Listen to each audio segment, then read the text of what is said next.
as I looked around the city to try and really find opportunities, I came across Britomart. I looked at a lot of things, and the more I thought about the buildings here, the more this idea came to me. And so I spent probably 2 years talking with the council officers at the time about it, and educated them a lot on what we'd done in Texas. Actually took them to Texas so they could see it firsthand, and that influenced them so that finally succeeded in winning the right to be the developer. So this is unique in terms of a precinct multi-building issue where we're marrying both heritage and modern buildings in the same area as a revitalisation project. You know, PIP was really hugely instrumental in us winning and then being able to negotiate the private-public partnership with Auckland City Council. So the bid was assembled as a financial component, but also this urban design component. So how can we restore these buildings? How can we restore this whole precinct? How can it relate to the waterfront, and how can it relate to the rest of the city? These were kind of core issues. And at the end of the day, it was a negotiation between PIP on our behalf and their architects on their behalf in terms of what was going to be the prescription of what would be done here. I think for Peter Cooper, you could see Britomart as a re-engagement in New Zealand that he took off, I guess, 15 years ago or something. And has done some extraordinary things in the United States. We had developed this place called South Lake Town Square in Texas, and it was about 130 acres, so it was a very large development, and we'd learned a lot from that. And what he's bringing back is obviously some capital, but more importantly, I think, intellectual capital. And you know, that really shows itself in the kind of holistic vision that he has for Britomart, and that, you know, he's engendered in the Cooper and Company in the way that it's structured, for example, so that there is a single agency which is caring for the precinct.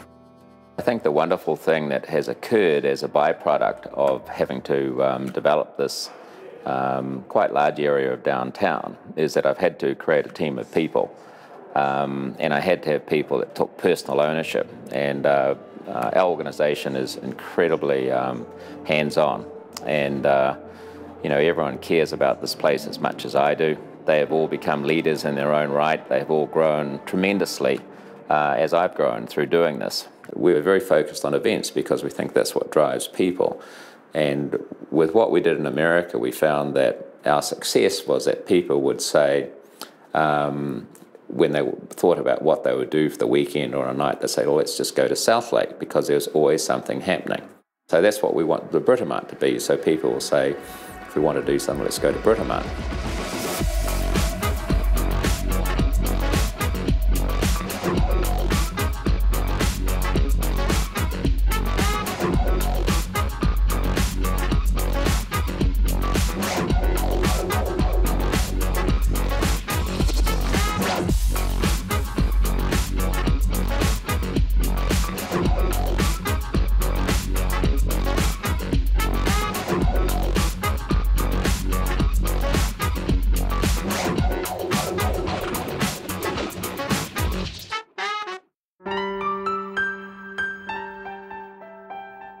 The Britomart precinct, bounded by Queen Street, Customs Street East, Britomart Place and Key Street, is the largest heritage precinct that we have in the Auckland region.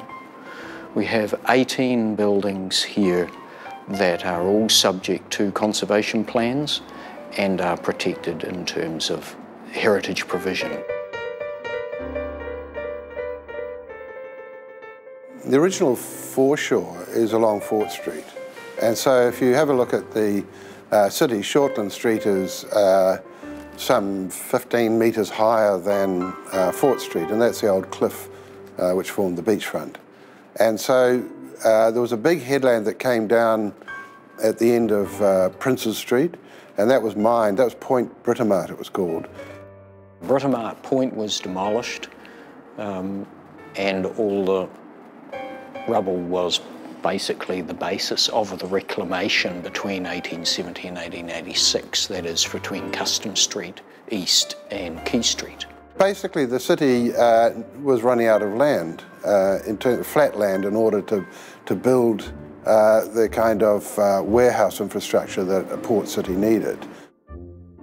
So everything was maritime based or maritime dependent. At that stage, water transport was everything. If one wanted to go to Tauranga, one went by boat from here. If we wanted goods to come from Britain, then they came by boat. If we wanted to sell our wool and lamb, then it all left from here. When the guys went to war, they left from here. With a bit of time and walking around thinking about it, you can actually begin to understand a bit about what was the basis of Auckland's foundation. That it was an interface between the farming hinterland and Europe, you know, that it was a kind of a staging post, a kind of landing place. And we were concerned when we did the development here that you would be able to understand something about Auckland more than just today and more than just last year, that we would be able to understand it as a continuum, and as a continuum from 1,500 years ago, so that the presence of Maori elements, it's important that they're signalled, but then that the more recent trading commercial foundation of the city is acknowledged as well. From the early days, there was an urban drift from rural communities seeking the new technology and the new information and education. So a lot of early Māori were employed. They were fit people. They made good labourers. My grandfather came down from the north, and he was loading off flour by hand off the schooners down on the wharf. And as a consequence, he got a huge scar on his arm that us kids used to ask him where he got the scar from.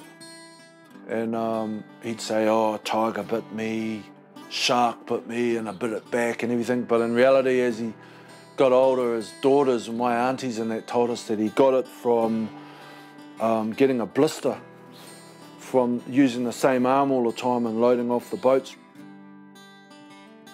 So our uses have changed a great deal around us. The bulk of the shipping now has moved further east into containers. And so all of these buildings lost their use. Going back into the 1970s and 80s, Britomart had been a transport interchange, a car park building, a bus station. Certainly when I was growing up in Auckland, this area used to be a derelict bus station. It used to be full of lots of winos, and it wasn't the nicest area. Earliest memories that I have was just getting off the bus down there. Back in those days, it could be a bit dodgy because it was the darker downtown side of Auckland at the time. So the area was pretty tough, and so it was a place that was drug den, there were hookers and all that kind of stuff. This precinct as a whole, we had problems with vandalism and so forth. We had fires, and so it was just a rundown area. Of course, the construction of the railway station swept all that aside. The new transport centre, to me, feels a bit European in that the contrast of the gorgeous glass building up against the heritage buildings, I just fell in love with the area and thought, I think it's a great place to start a restaurant.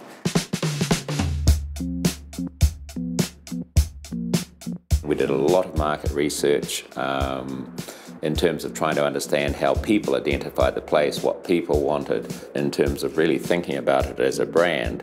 We came to realise that it was one of the most recognised names in the city, so that sold what you called it. There was a lovely fit with our research and our own sense of values. And so we have gone about creating this place in a way that people would basically brand it themselves. The trick, I guess, in dealing with precincts like this is somehow you want to keep that character, that kind of slightly raffish kind of character to it, and not swamp that with too many high-end retailing. But you need that retailing to make it work. You need, it has to be sustainable. And so it wasn't us trying to impose architecture or our philosophy on who would come here. It was enabling people to actually find a fit with where we were going and really take ownership themselves.